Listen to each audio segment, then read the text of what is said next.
Sikretong malupit para maiwasang magkasakit o pagkamatay ng alagang sisiw, i-reveal namin dito sa GFC Chicken Farm Channel. Nagtataka ka ba dahil kahit sinunod mo na lahat ng feeding guide, maayos ang brooding system mo, kompleto ang bakuna at deworm ng mga alaga mo, pero nagkakasakit hanggang humahantong sa pagkamatay ng mga alaga mo? Ang teknik na aming ibabahagi ay napakasimple lamang, pero ito ang madalas na hindi natin nagagawa, aminin man natin o hindi. Ito rin ay naibahagi na namin sa mga nakaraang videos. Pero gusto naming bigyang diin o pansin ulit dahil gusto namin lahat tayo maging tagumpay sa pagmamanukan. Hindi po kami eksperto at ito ay base lamang sa aming napagdaanan o sariling pag-aaral na hindi na po sana ninyo maranasan.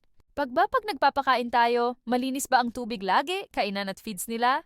Gumugugol ba tayo ng kahit ilang minuto para obserbahan ang behavior nila?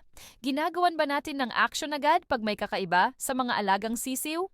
Balikan po natin yung unang katanungan. Ang unang linggo ng mga sisiw ay gumamit ng used newspapers or paper chick para sa beddings nila.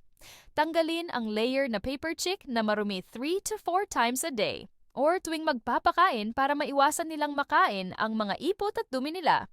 Tanggalin din agad ang layer na wet lalo na pag uumiinom sila ng tubig o vitamins. Huwag hayaang werang beddings o sahig nila. Keep them warm and dry. Kailangan palitan ng tubig nila 2 to 3 times a day. At kung marumi, palitan din agad ito para maiwasan na mainom nila ang maruming tubig. Habang nagpapakain, obserbahan sila kung maayos ba sila. Minsan, ito din ang nagiging mitsa ng buhay ng mga alagang sisiw. Saka lang tayo a-action pag unti-unti na silang nauubos.